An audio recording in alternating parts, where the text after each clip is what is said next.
Hello दोस्त। RRC group D की 2 zone का हमने ऑलरेडी बात कर लिया है। आज तीसरे जोन की बात कर रहे हैं। पहले जोन पे हमने सेंट्रल रेलवे का बात किया था, दूसरे पे डब्ल्यूआर किया था, और थर्ड जोन है जो आप कह सकते हैं SWR, southern western southern western railway कह सकते हैं।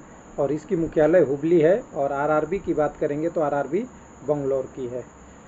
आरआरबी बंगलौर एक ऐसा आरआरबी है, कुछ लोग को जल्दी रहता है कि मुझे जल्दी जाना है तो जल्दी जा सकते हैं। आरआरबी बंगलौर में पिछली बार से कटअप इस बार बढ़ेगा। वैकेंसी ज़्यादा है लेकिन कटअप क्यों बढ़ेगा ये वीडियो में है, यहाँ पे इसके बारे में डिस्कस करेंगे। कुछ लोग कहेंगे कि ऐसा क्यों, तो यही तो जानने के लिए एनालिसिस होता है। एनालिसिस करेंगे, आपको दिखाएंगे कि क्यों बढ़ेगा। यहाँ पे एक्सपेक्टेड कटअप ऑफ पीटी और final cut off of document verification का एनालिसिस करेंगे। हालांकि एक चीज़ और क्लियर कर दूँ, फाइनल कटअप जो डीबी के लिए कटअप आया था वो नहीं मिला, तो मैंने यहाँ पे 5th डीबी का कटअप लिया है। 5th डीबी यानी आप जानते हैं कि कई सारा डीबी यहाँ पे हुआ, घटा के अब पीटी के नज़दीक पहुँच चुका है कटअप। यानी जितने कैंडिडेट की ज़रूरत था वो पूरा नहीं हुआ, तो घटअप की बात कम हो रही है। आरआरबी हुबली में आरआरसी हुबली कह सकते हैं, जिसमें आपकी 2018 के मुकाबले 2019 में वैकेंसी बहुत ज़्यादा है। ऑफिशियल कटअप यहाँ बढ़ेगा, 2018 के मुकाबले 2022 में बढ़ेगा, और नंबर ऑफ कैंडिडेट कहेंगे तो कम है। ये तीनों चीज़ों से आप देख लेंगे तो आपको मोटा मोटा आइडिया लग जाएगा कि इस वीडियो का सारांश क्या है। सारांश क्या हो गया कि वैकेंसी ज़्यादा हुआ, इंक्रीज किया, मतलब आपकी कैंडिडेट कम हुआ लेकिन फिर भी कटअप बढ़ रहा है। ये क्यों ऐसा पॉसिबल? ये तो कंडीशन उल्टा है। यही एनालिसिस है वेस्टर्न रेलवे का, थोड़ा सा समझिएगा इस वीडियो को।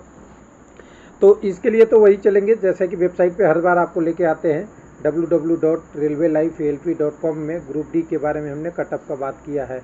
तो जो लोग कैंडिडेट पीछे का वीडियो नहीं देखे हैं उनके लिए मैं बता दूं थोड़ा सा कि आप सेंट्रल रेलवे का यहाँ से देख सकते हैं, डायरेक्ट आप देख सकते हैं यहाँ से। सेंट्रल रेलवे का पहला वीडियो था, सारा डिटेल आपको यहाँ पड़ा हुआ है और कोई अनऑफिशियल डाटा नहीं है, बस इतना है। ये हमारा एक्सपेक्टेड है और ऊपर में जो है वो ऑफिशियल डाटा है, सारा ऑफिशियल डाटा है। 4 लाइन ऑफिशियल डाटा और 2 लाइन एक्सपेक्टेड डाटा उस हिस्ट्री के नाम पे, उसको डिटेल लेके अभी पेपर होना बाकी है, लेकिन हमने एक रेंज लिया है। उसके बाद दूसरा आपका डब्ल्यूआर की बात करेंगे तो डब्ल्यूआर का भी आपका फिजिकल इफिशिएंसी टेस्ट और दोनों का आपका ऑफिशियल डाटा आ चुका है, तो डॉटर का है। और तीसरा आरआरबी अभी हम जो बात करने वाले हैं तो इसको थोड़ा बड़ा कर लेते हैं। ये आरआरबी है साउथ वेस्टर्न रेलवे का हुबली, जिसकी आरआरबी मुख्यालय हुबली है और आरआरबी के एरिया बंगलौर पड़ता है। जब 2018 था तो बंगलौर से वैकेंसी आई थी, इस बार आई है तो हुबली से आई है, आरआरसी से आई है, साउथ वेस्टर्न रेलवे से आई है। चलिए यहाँ पे हम बंगलौर के बारे में दोनों चीज़ें का डिटेल बात करेंगे। तो सबसे पहले तो वैकेंसी की बात करेंगे। तो वैकेंसी में देख लीजिएगा ट्विस्ट है, इसी का ट्विस्ट को थोड़ा हम समझाने की कोशिश करेंगे। 2 वैकेंसी लिखा हुआ है। यूआर की वैकेंसी 1184 और 1347, पिछली बार की 2018 की बात हो रही है। एसी की 340 385, एसटी की 167 188, ओबीसी की 556 688 और टोटल में 2393 और 2588। ये 2 वैकेंसी किस लिए पता है?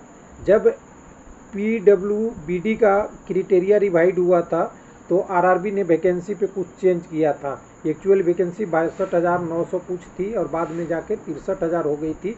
उसमें आरआरबी हुबली या आरआरबी बंगलौर में वैकेंसी कितनी बढ़ गई थी, कितने? तो यहाँ पे 2325 हो गया था। यानी आपका दे करीब 200 कैंडिडेट का सीट बढ़ गया था। और ये 200 कैंडिडेट कब बढ़ा था? जब लोग फॉर्म भर दिए, यानी फॉर्म लोग देख के भरे थे कि यहाँ पे 2393 सीट है और 2598 सीट हो गया, तो ये 200 की वजह से यहाँ कटअप कम चला गया था। और यही कटअप का ट्विस्ट है कि इस बार कम था तो इस बार ज़्यादा जाएगा, क्योंकि 2 चीज़ें हैं। पिछला बार एक चीज़ क्या हुआ कि 2598 लोग, जब 200 लोग बढ़ गए तो लोगों का कटअप कम हुआ, ये तो एक इशू है। लेकिन क्या है, आजकल है सोशल मीडिया का ज़माना। लोग देखते हैं किस आरआरसी में, किस जोन में और किस आरआरबी में पिछली बार का कटअप कम गया था, उसको देख के इस बार भी अप्लाई कर देते हैं और इसका फैक्टर बंगलौर पे पड़ेगा, जिसके कारण से कटअप थोड़ा ज़्यादा मिलेगा। और कटअप यहाँ इतनी कम चली गई थी कि 50 से नीचे के लिए पीटी आ गया था कम्युनिटी में। तो इसको भी हम यहाँ पे देखेंगे, 2 कम्युनिटी का। यहाँ पे आप देख लीजिएगा, यहाँ पे 49.65 गया था एसी का, और एसटी के लिए 48 पॉइंट ये चला गया था, जिसके कारण से इस आरआरबी में अच्छा खासा लोगों ने फॉर्म इस बार भरा होगा। अब इस पे देखिए, पिछली बार वैकेंसी 1347 था, अब आ गया है 2745, अच्छा खासा दुगना वैकेंसी है। 385 से सीधा एसी की वैकेंसी 1138 हो गया है, गुना में देख लीजिएगा तो लोग फॉर्म खूब अप्लाई किए होंगे। 188 से 557, 688 से 2006, और ईडब्ल्यूएस का इस बार नया आया है 715, यानी टोटल 2500 से लगभग 2.5 गुना वैकेंसी ज़्यादा है। फिर भी कटअप क्यों बढ़ने की बात कर रहा हूँ, क्योंकि कम्युनिटी का कटअप यहाँ लोगों ने खूब अप्लाई किया है। जब डाटा देखेंगे, जब आएगा तब देखिएगा ऑफिशियल में, तब यहाँ की क्या बात हो सकती है एक्सपेक्टेड में। तो देखिए पीटी का एक्सपेक्टेड कटअप्स के बाद ये जो कटअप हमने दिया है ये 5th डीबी का है, देखिए 5वें फेज का डीबी का है। तो यहाँ पे 62 के 82 के आसपास आ चुका है। एक्चुअली में ये 64-65 के आसपास होगा जब डॉक्यूमेंट वेरिफिकेशन की बात हुई थी। उसके बाद जब कम हुआ तो ये कम करते गए हम, उसी हिसाब से 53 और ये 56 के तहत 59, यानी 5th डीबी में आके यहाँ पे कटअप रुक गया है अभी, जहाँ तक अभी 5वां डीबी चल रहा है। आरआरबी आरआरसी कह सकते हैं, पिछला आरआरबी वैकेंसी था लेकिन आरआरसी हुबली में। अब इसके बाद एक्सपेक्टेड कटअप की बात करेंगे ना, तो हम पिछली बार की कटअप से थोड़ा 2-3 नंबर ऊपर हम जा रहे हैं। मुझे तो ये लग रहा है, दोनों कारण मैंने पहले डिस्कस कर रखा है। एक तो पिछली बार वैकेंसी बढ़ी थी जिसके कारण से कटअप कम हुआ, लेकिन कम कटअप देख के लोगों ने कटअप के चक्कर में ज़्यादा कम फॉर्म अप्लाई कर दिए होंगे। तो 65 से 70 यूआर का, हालांकि दूसरे आरआरबी के आसपास ही रख रहा हूँ, बहुत ज़्यादा ऊपर नहीं है।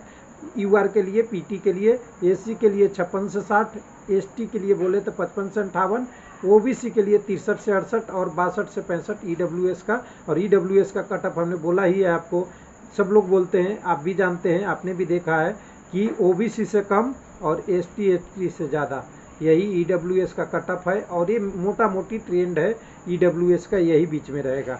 अब इसके बाद फाइनल में देखिए हर जगह 2-3 नंबर बढ़ना ही है, तो यहाँ भी 2-3 नंबर बढ़ेगा, क्योंकि पीटी में 1:3 रेशियो कैंडिडेट है। और इस बार की वैकेंसी में देखिए एक चीज़ तो ध्यान देने वाली बात है कि नॉर्मलाइजेशन नहीं है, तो नॉर्मलाइजेशन का असर पीटी के बाद 2-3 नंबर बहुत कम से कम बढ़ेगा, ज़्यादा नहीं बढ़ेगा, क्योंकि नॉर्मलाइजेशन में अनयूजुअल नंबर लोगों के ज़्यादा बढ़े थे।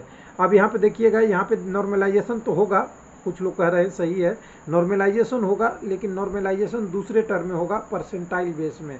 और परसेंटाइल बेस में समझिएगा कि कम से कम बेनिफिट होगा लोगों को नंबर के टर्म में, क्योंकि यहाँ पे मैक्सिमम 5 से 7 शिफ्टों में एक आरआरसी का एग्ज़ाम कंप्लीट हो जाएगा। ज़्यादा शिफ्ट नहीं लेगा आरआरबी, क्योंकि ज़्यादा लेगा तो फिर नॉर्मलाइजेशन होता है। पहले 100-150 जितने शिफ्ट होते थे, सारा शिफ्टों को मिला के एक नॉर्मलाइजेशन मार्क्स निकलता था। इस बार 5-7 शिफ्ट में होगा तो थोड़ा तो चेंज होगा, लेकिन परसेंटाइल बेस में रहेगा, तो इसलिए बहुत कम असर होगा।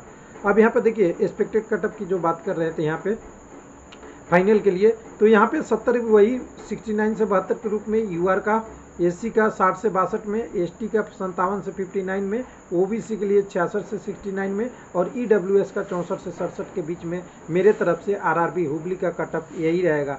यानी मोटा मोटा कहें, जैसा भी जोन देख रहे थे, तो यहाँ पे अगर यूआर 70 है, तब अगर आप कैटेगरी में रहते हैं तो 60 से 62 नंबर है, तो आपका एससी एसटी दोनों कम्युनिटी में आपका आ जाएगा रिजल्ट। और 65 से 70 के बीच में है तो आपका ईडब्ल्यूएस और ओबीसी में रिजल्ट आ सकता है। इतना एक्सपेक्टेड है पीटी के लिए। थैंक यू, धन्यवाद।